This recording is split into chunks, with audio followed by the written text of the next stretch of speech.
My name's Elias Kerr, human archaeologist and part-time idiot, as my crewmates like to call me. The galaxy was vast, full of wonders, relics, and ruins that whispered of civilizations long dead. I spent my life chasing those whispers. Karthus 9 was supposed to be one of those empty, dusty planets, the kind no one cared about. The atmosphere was thin but breathable, the terrain littered with obsidian craters and silver ruins that looked like they'd been melted, not built. According to my scanners, the planet had once belonged to the Vaelari Empire, an ancient alien species that ruled half the Orion Arm before vanishing 10,000 years ago. I came here alone, hoping to find a simple artifact or two, maybe an ancient crown, a crystal tablet, or a skeleton with fancy jewelry. What I found instead changed everything. The signal came from beneath the ruins, a faint rhythmic pulse, almost like a heartbeat. My scanner translated it as a containment field. I pried open a cracked obsidian slab, descended through narrow stairs, and found myself standing before a stasis chamber filled with shimmering violet mist. Inside it floated a figure. She looked almost human. Silver-blue skin that glowed faintly, long hair like liquid crystal, and eyes closed in what seemed like centuries of sleep. Her form was slender, elegant, but the faint symbols carved into the glass, warnings in Vaelari script, made my heart race.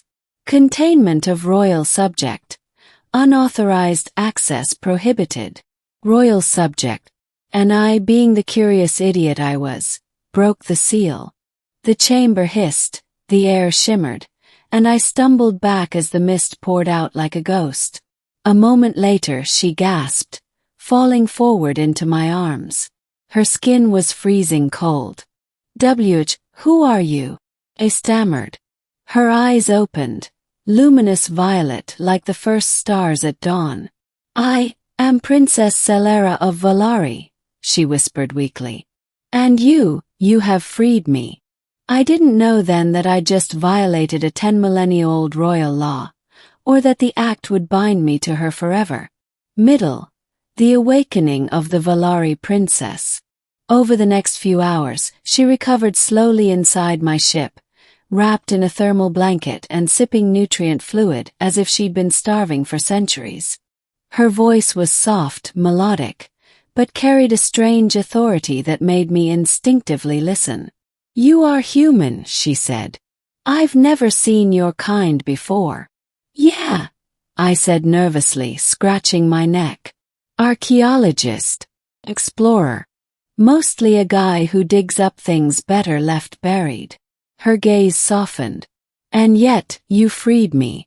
No Vaelari would dare. She explained her story in fragments. How her empire was betrayed during the Great Collapse. How her stasis chamber was buried under the ruins when her people tried to protect her from invaders.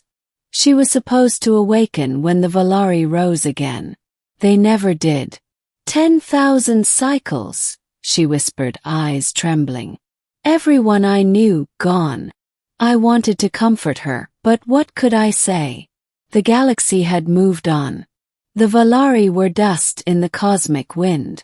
I didn't realize I'd fallen asleep beside her pod until I woke to find her studying me, eyes glowing faintly, fingers hovering inches from my chest. You touched the royal seal, she said quietly. Do you know what that means? No. Am I in trouble? Her expression turned unreadable.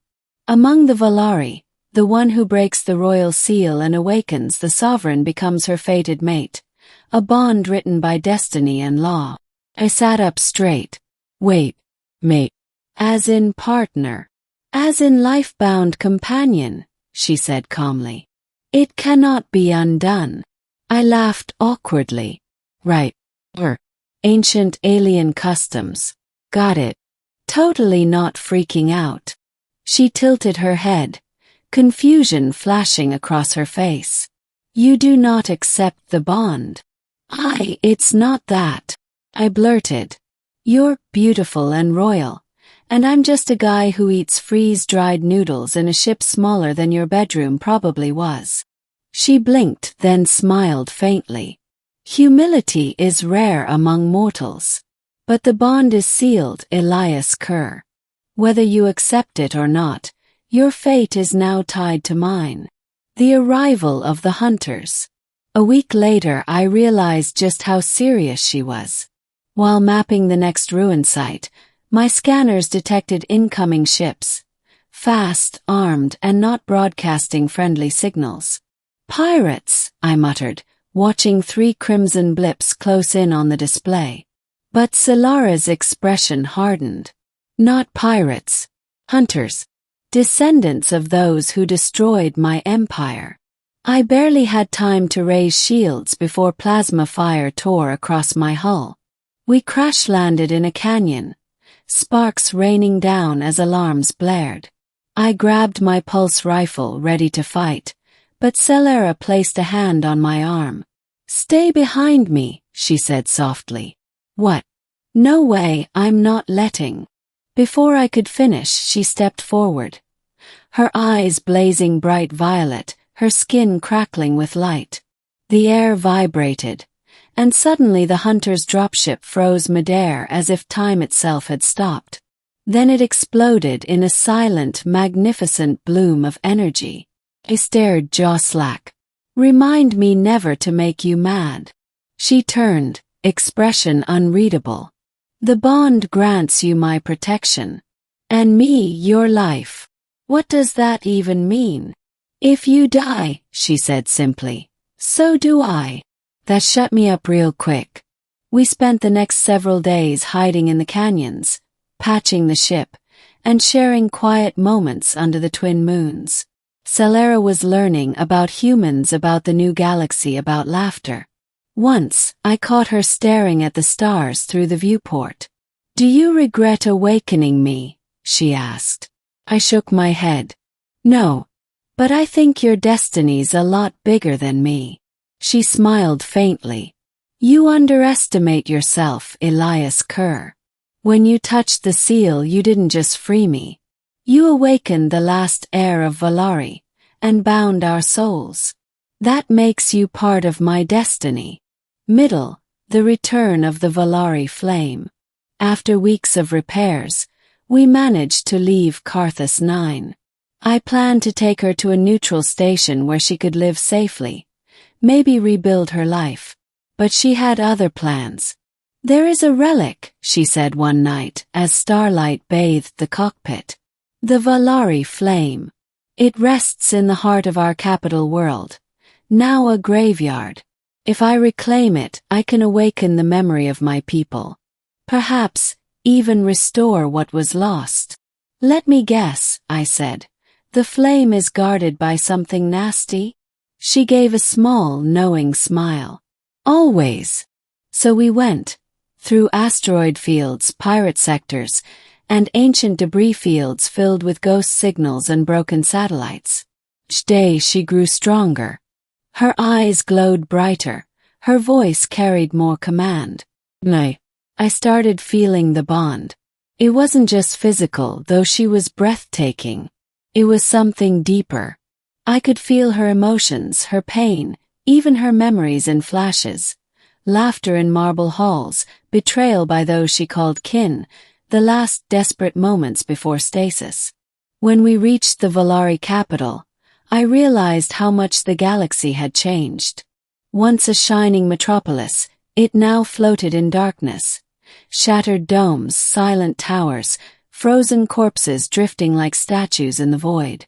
We descended into the throne hall, an immense chamber filled with broken glass and glowing murals of her ancestors.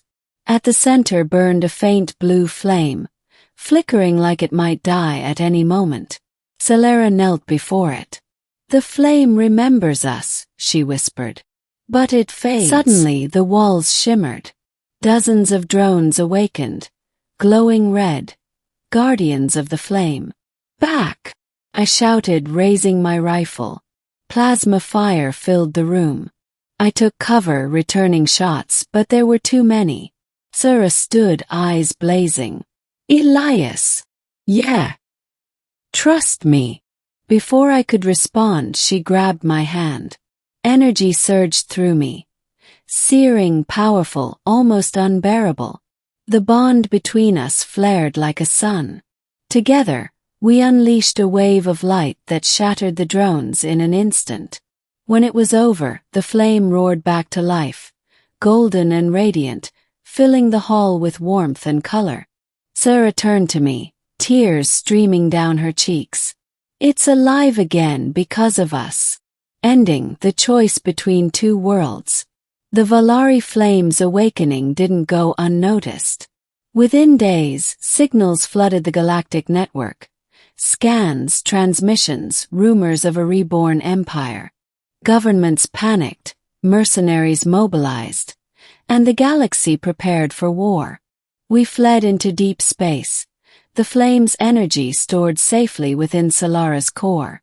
You can still go back, I told her one night. Build a new world.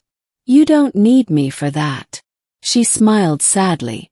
You still don't understand, Elias. You are part of the flame now. When it awakened, it fused with your essence. Without you, it will die again. Froze. So, if I leave, you doom it. And me. For a long time, neither of us spoke. Then she stepped closer, taking my hand. When I first awoke, I thought the bond was a burden, she whispered. But now, I see it's a gift. You showed me kindness when the galaxy had forgotten mine. You gave me something no empire ever could. What's that? I asked softly. Family. Her eyes glowed softly as she leaned in, resting her forehead against mine. Whatever happens next, war, peace, or rebirth, we face it together. My fated mate. I smiled, pulling her closer. Guess I'm officially married to an alien queen. She laughed. A sound so warm it filled the cold of space. And as our ship drifted toward the stars, the Vaelari flame burned bright within us. Two souls bound by destiny, rebirth, and something even older than the galaxy itself. Love.